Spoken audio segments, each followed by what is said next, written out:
a man without a smiling face must not open a shop. So goes the Chinese proverb, and that proverb has been picked up in many sales books which are targeted towards salespeople. And the new maxim is, sell with a smile, because if you sell with a smile, you'll be able to sell more.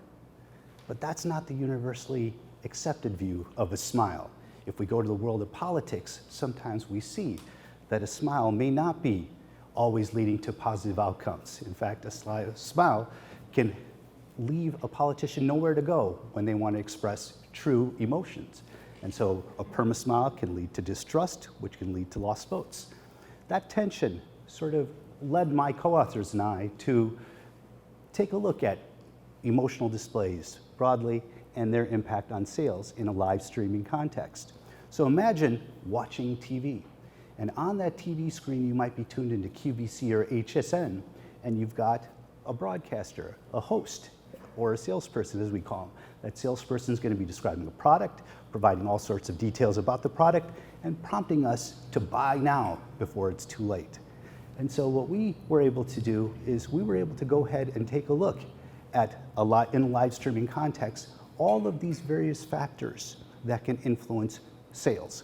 So we had access to over 2 years of video footage. And from that video footage, we can extract what we call the traditional marketing mixed variables, things such as the product, the price, but more importantly, some of these non-marketing mixed variables, such as face presence and emotional displays. So that led to 3 different research questions we tried to answer. First and foremost, does the salesperson emotional displays impact sales? Secondly, does the impact of their emotional displays vary over the course of the 5 to 10 minute sales presentation?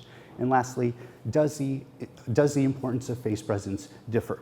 So what we did was we relied on some earlier research on the facial action coding system, where we can take a look at the facial expressions or the facial muscles and their movement and extract whether someone is displaying happiness, sadness, anger, fear, surprise, or disgust.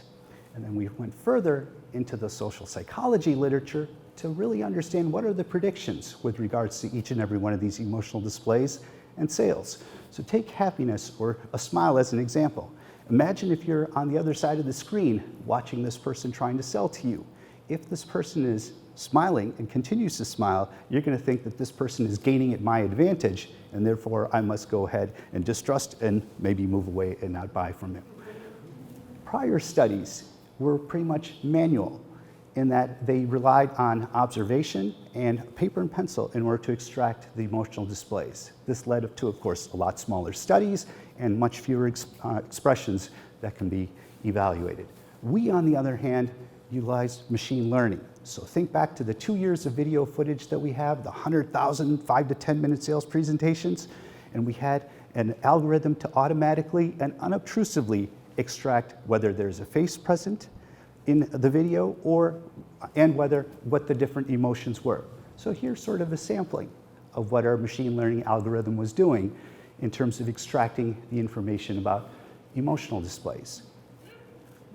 From this, what we were able to do was correlate what was going on with the emotional displays with sales, and that helped us answer our very first research question. And here, as you can see, we were able to contribute to the marketing literature by showing, yes, the traditional marketing mixed variables matter, but take a look at some of these non-marketing mixed variables and emotional displays in particular.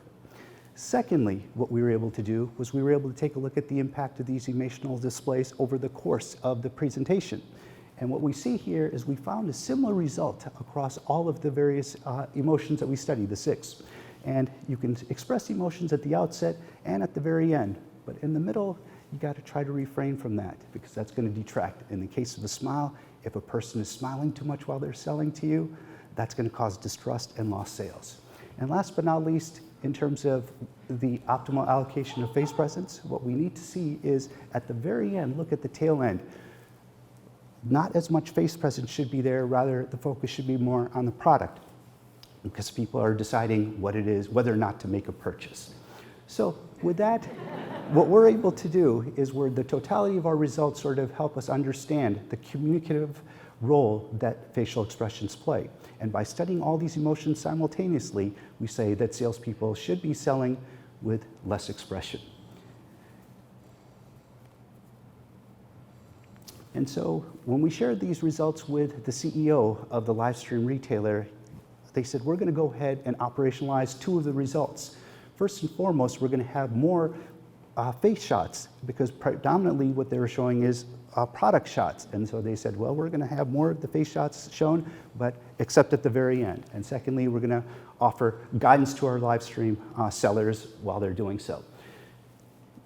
Can this research inform other areas? We believe so, especially in the area of social media, where a lot of influencers are live streaming themselves and they're selling products along the way.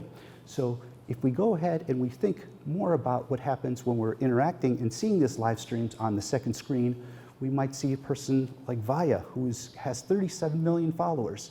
It'd be interesting to see what happens with her facial expressions in not only driving sales amongst her followers, but also who are chatting along and participating. Can these facial expressions impact the engagement? And last but not least, think about what happens in marketing and interactions with robots. This is what we're seeing more and more nowadays. And so our research can inform the design of these service agents to be much more human-like, so that they don't take us into the uncanny valley and kind of creep us out. Okay? So with that, I hope I've been able to take a fairly technical project and present it in non-technical terms and do some justice, but I'm happy to share with you any thoughts you may have and answer any questions you may have. I want to thank you for your attention and time.